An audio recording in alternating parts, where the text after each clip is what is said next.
تو کائنات ایک ایسا عمل ہے کہ جس میں کہیں وقفہ نہیں ہے، کہیں ٹھہراؤ نہیں ہے، اور کہیں کسی قسم کا تعطل نہیں ہے۔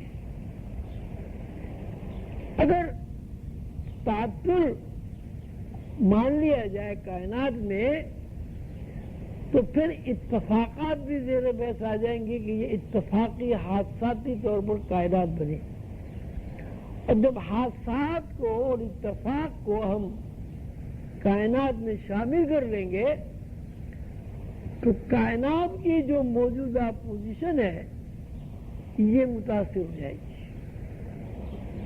جبکہ ہمارا عملی مشاہدہ یہ ہے کہ ہم یہ دیکھ رہے ہیں کہ کائنات کو اللہ تعالیٰ نے جن فارمولوں پر متحرک کر دیا ہے، کائنات ان فارمولوں سے ذرہ برابر بھی نہیں ہٹتی۔ مثال آپ کے سامنے چاند کی ہے، سورج کی ہے، پانی کی ہے، ہوا کی ہے، نوحوں کی تخلیق کی ہے۔ اب کبھی نہیں دیکھا گیا کہ انسان کے یہاں طوطا پیدا ہو گیا ہو، کبھی نہیں دیکھا گیا کہ طوطے کے بطن سے کبوتر بن گیا ہو، کبوتر سے بکری بن گئی ہو۔ ایک عمل ہے، اور ایک ایسا عمل ہے کہ اس میں تسلسل ہے، تعطل نہیں ہے، اور نہ کسی قسم کی کوئی تبدیلی ہے۔ دوسری بات بہت زیادہ غور طلب ہے، وہ یہ ہے کہ یہ ساری کائنات ایک واحد ہستی کی تخلیق ہے۔ اس کائنات میں ایک ہی خالق ہے اور مخلوق بے شمار ہے۔ یہی وجہ ہے کہ زمین کے اوپر موجود کوئی شے ایک دوسرے کو پہچاننے سے منکر نہیں ہو سکتی۔ یہی وجہ ہے کہ زمین کے اوپر کوئی موجود شے ایک دوسرے کی خدمت گزاری سے ایک دوسرے کو منع نہیں کر سکتے۔ مثلا ہم سورج کو دیکھتے ہیں تو سورج نے کبھی ہم سے یہ نہیں کہا کہ مجھے نہیں دیکھو۔ یہ چاند نے کبھی اہل زمین سے یہ نہیں کہا کہ مجھے کیا ضرورت پڑی ہے کہ میں رات کو زمین کو روشن کروں اور اپنی چاندنی سے پھلوں میں مٹھاس پیدا کروں۔ اللہ قیاس یہی صورتحال زمین سے اوپر کی دنیا کی ہے۔ مثلا فرشتے، ہم فرشتوں کو نہیں دیکھ سکتے، لیکن جس طرح ہم فرشتوں کا تذکرہ کرتے ہیں اس تذکرے میں یہ بات یقینی ہے کہ ہم فرشتوں سے لاشعوری طور پر اور روحانی طور پر واقفیت رکھتے ہیں۔ ہم جنات کا تذکرہ کرتے ہیں، ہم نے جنات کو نہیں دیکھا، لیکن ہم جنات کا جب تذکرہ کرتے ہیں تو اتنے یقین اور وثوق کے ساتھ جنات کا ہم تذکرہ کرتے ہیں کہ جس سے یہ بات ثابت ہوتی ہے کہ ہمارے لاشعور نے یا ہماری اصلی ذات نے جنات کو نہ صرف دیکھا ہے بلکہ جنات انسانوں کے کام آتے ہیں اور انسان جنات کے کام آتے ہیں۔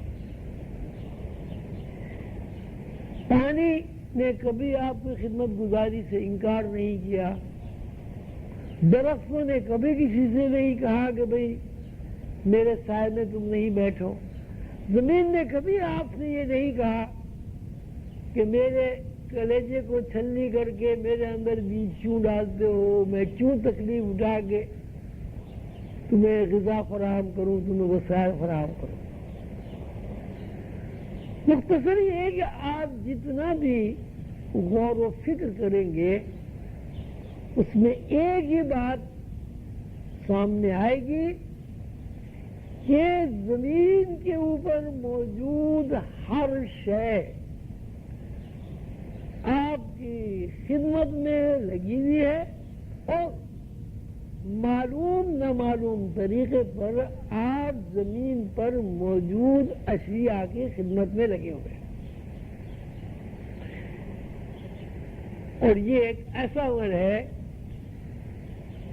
کہ جس کی بنیاد پر یہ کہنا مجبوری ہے کہ خالق ایک ہے اور مخلوق بے شمار ہے. خالق تمام مخلوق کا واحد سرپرست ہے. خالق پورے خاندان کا، یعنی اگر کائنات کو خاندان تسلیم دے لیا جائے جیسا کہ ہے، تو پوری کائنات کا کفیل خالق ہے اور پوری کائنات خالق کا کنبہ ہے. یہ اس بات کی علامت ہے کہ ایک واحد کفیل اللہ ہے. اس واحد کفیل اللہ نے یہ کائنات بنائی اور اس کائنات کو اس طرح تشکیل دیا کہ کائنات میں کوئی ایک بھی فرد ایک دوسرے کی پہچان سے، ایک دوسرے کی خدمت گزاری سے انکاری نہ ہو. تو یہ صورت ہوگی. اب کتاب لوح قلم اردو قوم بابا اولیاء رحمۃ اللہ علیہ نے لکھی ہے، اس کا مقصد بھی یہی ہے کہ حضور قلم بابا اولیاء رحمۃ اللہ علیہ نے نو انسانی کو یہ درس دیا ہے کہ نو انسانی دراصل کائناتی کنبے میں ایک کنبہ ہے جو اللہ تعالی کی مخلوق ہے، اور اس مخلوق کی خصوصیت یہ ہے کہ اس کو اللہ تعالی نے جنات اور فرشتوں کی تخلیق کے بعد ظاہر فرمایا. یہی وجہ ہے کہ اللہ تعالی نے فرشتوں سے اور جنات سے کہا کہ میں زمین پر اپنا نائب اور خلیفہ بنانے والا ہوں، اور اس کے بعد آدم کی حاکمیت جو ہے وہ تسلیم کی گئی. اب یہ کائنات کی جو تخلیق ہے وہ کس طرح عمل میں آئی؟ لوح قلم کی تشریحات کے مطابق قلندر شعور میں جس طرح لکھا گیا وہ یہ ہے کہ اللہ نے اپنے ذہن میں موجود کائناتی پروگرام کو شکل و صورت کے ساتھ وجود میں لانا چاہا تو کہا کن. یہ ہے جس کی میں ابھی آپ کو عرض کر چکا ہوں کہ کائنات مظاہر میں آنے سے پہلے اللہ کے ذہن میں موجود تھی. جب اللہ نے کن کہا تو اللہ کے ذہن میں کائناتی پروگرام ایک ترتیب اور تدوین کے ساتھ وجود میں آ گیا. کس طرح وجود میں آ گیا؟ کائنات کی بنیاد، یہ کائنات کی بساط جب بنی تو اس میں اس کو طبقوں میں کائنات کو تقسیم کیا گیا. اب زمین کے اوپر بھی اگر آپ غور کریں گے تو زمین میں بھی طبقات ہیں. پہاڑ میں طبقات، مٹی میں طبقات، معدنیات میں طبقات، نباتات میں طبقات، پرندوں میں طبقات، چرندوں میں طبقات، یعنی ہر چیز جو ہے وہ مختلف طبقوں میں تقسیم ہو گئی ہے.